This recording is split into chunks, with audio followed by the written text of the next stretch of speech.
Hey everybody, this is going to be one of my first videos. I've never done this before. I want to start uploading things just to kind of introduce myself quickly, slowly, and trying to help this new generation or any other people who are going through what I've gone through, or to help people not go through what I've gone through as well. I started off as one of the cool kids. I was always one of the leaders. Everybody followed me. I got actually kicked out of many schools. Throughout high school, I had to go through 5 different high schools. And the reason why is not because of my grades. I always had top grades. I just never attended class. So my friends wouldn't attend class because they thought they could do the same thing. Except I had no interest in school. I was out working and hustling my whole time. And I would come back and I would get hundreds. I would get A's. I would get everything on top. At the end of the year, like everything was, my grades were at the top of the top, and my friends were failing like crazy, but they were following along with me, and they were thinking that they could do the same thing. Starting in high school, actually, I would, unfortunately, it's not something I'm proud of, but I, I would, I would sell some pots, some drugs and stuff like that, whatever, whatnot. I hustled, but my biggest hustle was in fashion. I worked in fashion for a very long time, and I came from a family that worked in fashion, and we, I would, I would take requests. I would bring them catalogs back in the day. This is going back in the 2000s when all like the shit like Fat Farm and Sean John and Echo and all that was out, and I had the connections to it, and I was able to get the stuff at cheaper than wholesale at an actual cost price, and I would stuff up my whole locker. The reason I went to school was just to get to my locker, and I'd be taking in orders, and I'd be filling them out, and I'd be selling stuff to the kids. My other hustle was that kid. I was cutting people's hair. Kids would go and they would get the $20 from the parents. I'll charge them $10, and they'll buy a $10 bag of weed off me. So I was always making money. Originally, I'm from Montreal, Canada. By the time I was 18, I moved to Toronto, and I opened up my own showroom where I was selling actual wholesale to the big stores and doing that. Business was something incredible because I was just kind of thrown into it without even knowing what I was doing, and I built up an incredible clientele that trusted me and relied on me, and they knew that I knew what I was doing. And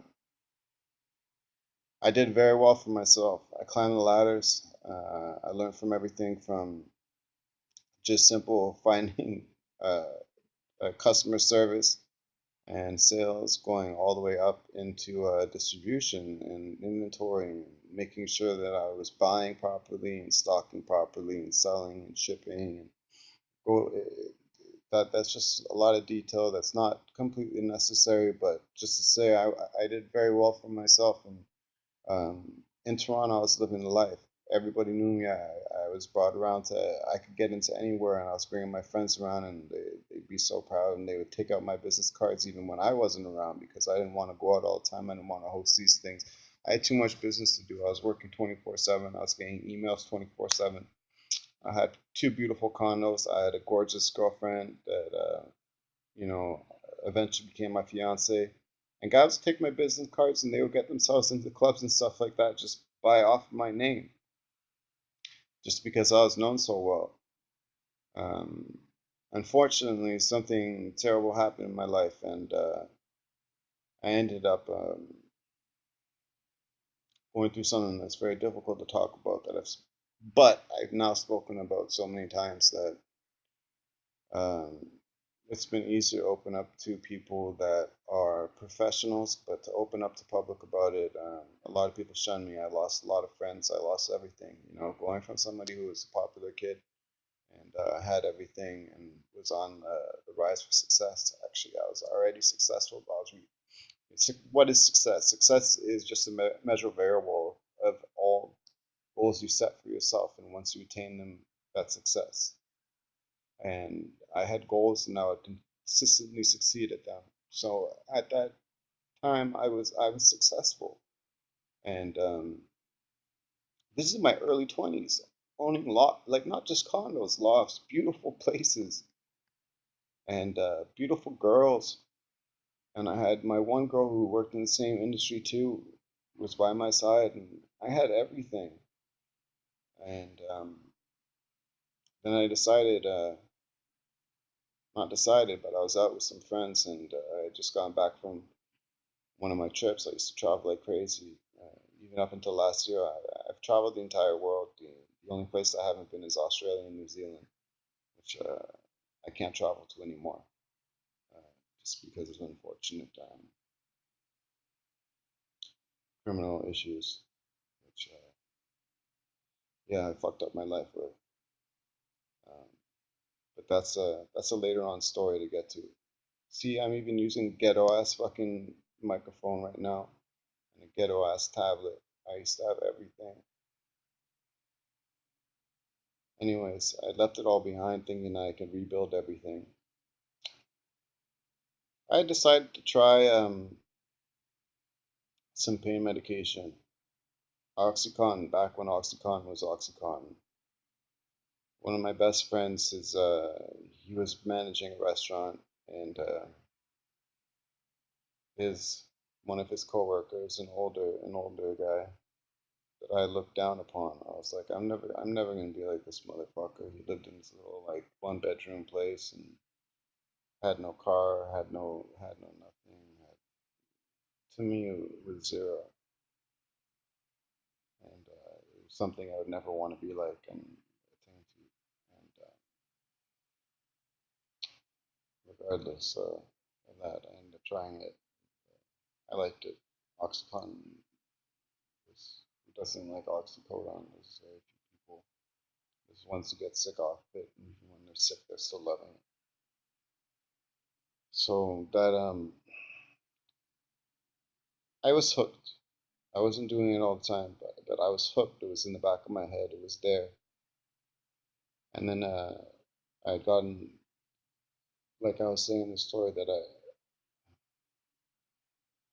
that's difficult to explain to public because I lost so much friendships and so many people around me. Was midnight I was going out, and there was an after party we were going to. I had just returned from Vancouver, and I had just split up with my fiance and moved in with a friend who owned a bunch of pubs along Queen Street, Toronto. And if anybody knows Toronto, it's Queen West. So like around Parkdale and stuff. When Parkdale was starting to boom, and everybody knew me, and I was living with him, and it was like a constant party house. I had just gotten back, and went to the back area where we'd sit down in the booth, and my buddy would bring us, leave his name out of this, I'm gonna leave everybody's name out of this. He'd bring bottles, and he was serving these people that I had just met, and I thought they were friends of his, and they're like, "We're going to this after party, come with us." So I told my roommate, and I'm like, "Okay, you're gonna come meet up with us."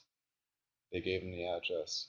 I was like, "All right, peace out." We went, and next thing I know, I spent 3 days locked up, chained up, assaulted in every despicable, terrifying, horrific, painful, disgusting, mutilating way you could possibly imagine. But God must have been on my side. I'm not a religious person. God is something just like a higher power that I look up to, and there's got to be something that was protecting me because I did get out of that. It didn't change my fucking life for the better though. It just taught me a lesson, and ended up in the hospital in the ICU after that because eventually they let me go.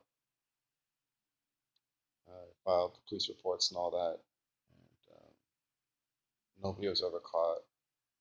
But doctors gave me medication like crazy so that I could just. I ended up getting fucking high every day, and I had a high position. I had just gotten the dream job that I wanted, and like I said, I was climbing up the ladder, and I just got the dream job that I wanted, and ended up fucking everything up because I was just stoned all the time off oxycodone. Just popping that shit, storing that shit in the washrooms. I was traveling too, traveling with it. I'd run out while I'm traveling, so I'd end up being sick at the end of the trip. And everybody's always wondering why I'm sick, and I'll tell them it's because I had Crohn's disease. It wasn't Crohn's, I was just a fucking addict. And OxyContin ruined my life at that time. So I could no longer function and work properly. I knew that I was lacking and everything was going to go wrong. So I called upon my family who lived in Montreal, which is about a 5 hour drive from Toronto in Canada. And I went there where my parents lived. Went back to my parents, explained the story. Not the entire story, just the story that I had gotten hooked onto these pain medications. And they brought me to the hospital. Hospital put me into detox. Detox put me on methadone. I warn you all, stay the fuck away from methadone. That shit ruined my life. That shit ruined my motherfucking life. I used to be a good looking, well, considered extremely handsome guy. Now I look like shit. I'm not, I'm 33 fucking years old. I always looked proper, dressed properly, had girls around me all the time, and I never had to pick up a girl. Girls would come up to me constantly.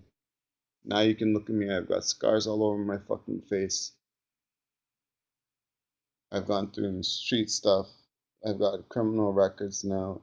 I've got all kinds of fucking problems just because of the fucking fact that I had gone through that bullshit and I didn't want to deal with it all at once. So methadone was that, quick solution that they had promised me that was going to help me and, recover me and I was going to be able to, function. Methadone killed my testosterone. So I started getting fat. I started getting feminine features, getting fucking girl tits. They put me on testosterone replacement, which then I started bulking up. But then I started getting puffy cheeks because the estrogen fucking gets higher too. That's another thing that I'll get into later on because I did participate in taking steroids and stuff like that. I did martial arts for a lot of my life, and I'm very knowledgeable when it comes to PEDs, but which is performance enhancing drugs. I'm not against testosterone. I think when it got to the point that I was at, that was something that was definitely needed, and I'm thankful that I did end up. The doctor did end up prescribing it to me because a lot of them don't. You just see a lot of people on methadone getting fat as fuck and looking girlish and just not being able to function like your sex drive is completely dead. Your entire life is dead. You're just a walking zombie. You don't notice because you're high 24/7, and you think you aren't, but they keep your blood levels so high with the methadone that the shit gets soaked into your bones and everything. Eventually, a few years later, I decided, I tried quitting it by myself so many times, and wasn't able to do it. Eventually, you know, doctors, you know, the other alternative is Suboxone. So get myself on Suboxone, which I'm still on. I've gone up and down. I'm only at 80 milligrams now.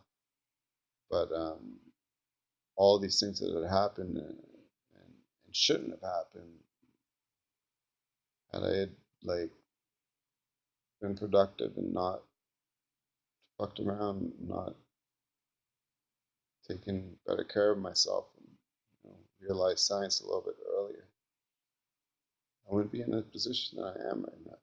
Which is a shitty fucking position. I've lived on the street. I went from making over 150K a year in my 20s to being now 33. Just ending my fucking, just ending getting off of unemployment, having to go on fucking welfare, living in hotels when I have the money, and the rest of the time on the street, getting jumped, getting robbed, fighting people all the time. Every single thing that I own is gone. Everything, including my friends and my family. Nobody wanted to be around me.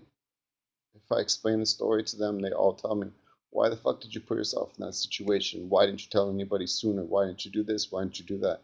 Do you know how fucking difficult it is to explain what happened to me? And people don't understand unless they're in your fucking position. And everybody's out for themselves, so they don't want to be around someone that's a downer. And I'm a downer. I'm just at the bottom of the bottom. I don't see any I don't know where I'm going with my life anymore. I have so many fucking incredible ideas, but I'd also ruin my credit. So there's no opportunity in me opening another business. Investors aren't, I wouldn't even know where to look for somebody to trust me. Luckily, I had found other better jobs again. I'd even gotten married to one of the most beautiful women ever. And that was the stupidest fucking thing. And that goes with my borderline personality disorder. Just take things up close right away, getting too attached and then getting fucked over like constantly. Every single girl that I've been with, I've had some of the sweetest things around. They've taken such good care of me. For an entire year, I had a girl that took care of me. And I just kept fucking up and continued fucking up, you know. And that whole fucking opiate thing turned into an alcoholism thing, which turned into a benzo thing. But the thing is, the benzos actually helped me. That's something that I needed. And the funny thing is the doctors want to take me off the benzos and keep me on the Suboxone and that whatnot, which makes no motherfucking sense.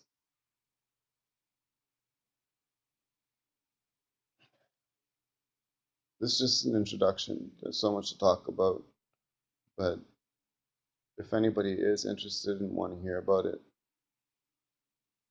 what I want to start with this channel is I want to be able to explain problems of living on the street, going from the extreme highs to the extreme lows, ending up being a criminal for being found with a little tiny bag of weed. But at that time, I was homeless and unable to afford a lawyer, so a public defendant told me to plead guilty for this shit.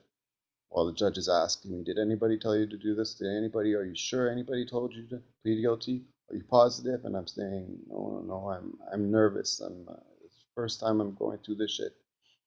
End up fucking getting a criminal record, can't travel to the United States anymore, end up losing jobs. Stop taking everything, having seizures, so I can tell you about the benzos, the opiates. I can tell you about going through all the fucking kinds of different steroids that are available, diuretics.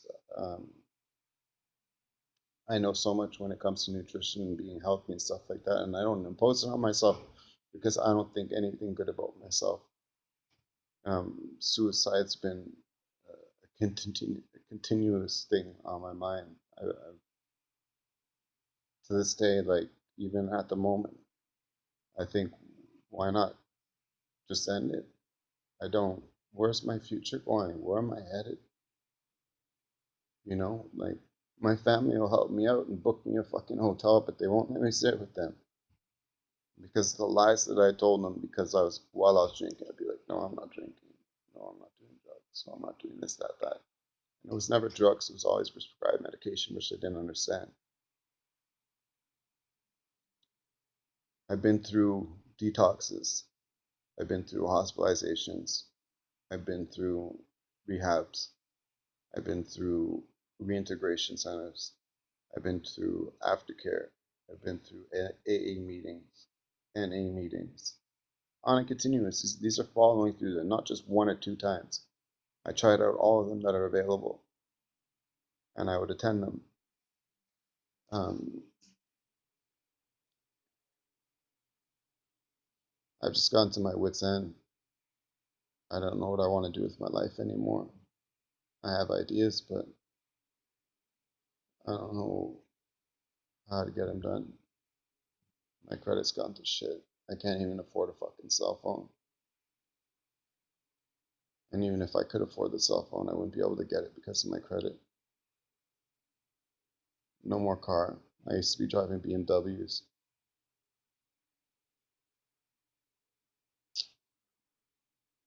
I just fucked up my life and I want to be able to help other people and let them realize that not to get into the position I did, and I don't know, share my story and hopefully it helps other people. I'm no longer ashamed because I don't know what the fuck is going on with me, anyways. My head is so fucked up with so many different people, therapists, social workers, psychologists that I've spoken to, and so many different medications they put me on, and so many fucking traumas that I've gone through, and so many girls that treated me like I'm their king, and then all of a sudden, out of nowhere, I become a piece of shit to them and cheated on and just destroyed, like ripped apart. My heart just ripped completely out of my soul. And that's how I feel now. I feel like I have no soul. And now from a simple little crime, now I have other crimes that were committed to because I'm living on the street and I need to eat.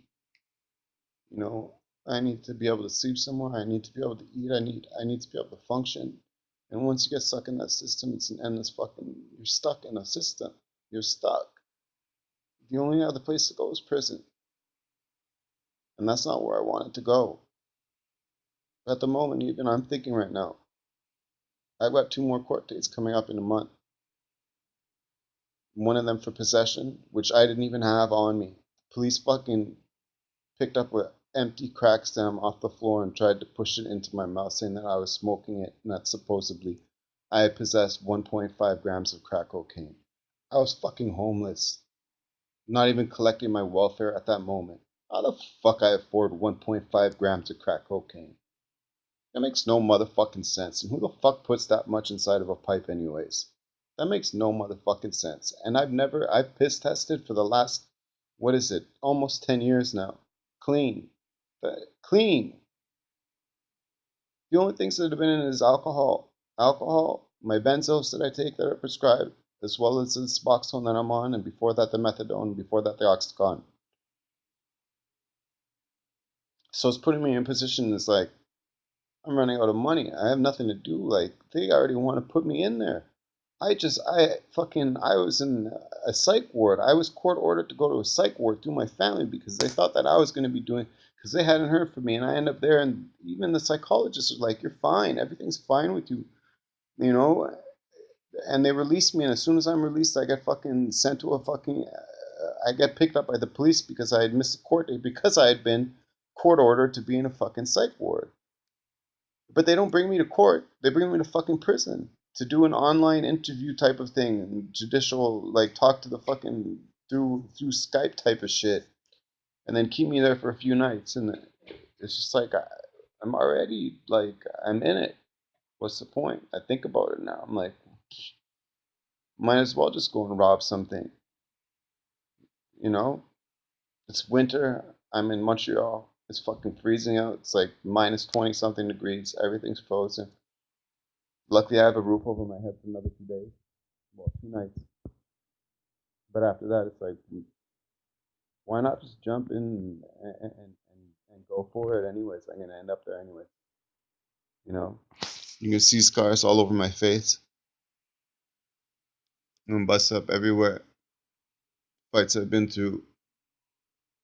I used to be one pretty motherfucker. I was on top of everything. I knew everything that was cool. Now I don't give a shit about anything anymore because I feel like I've been turned a cold shoulder to. I'm not looked at like I'll ever succeed. My family doesn't think I will. It's only recent that we started reconnecting, and who knows how long that's going to last. This is a long video. I apologize for going through all this, but I'm going to eventually separate it all up and go into things, my subjects, a little bit more, um, I guess, detailed by subject matter. I just want to give an introduction, and I know I look like shit, but this is how I'm living. It's fucking dirty ass fucking shitty ass until I don't even have a fucking. There's not even a washroom. It's a shared washroom.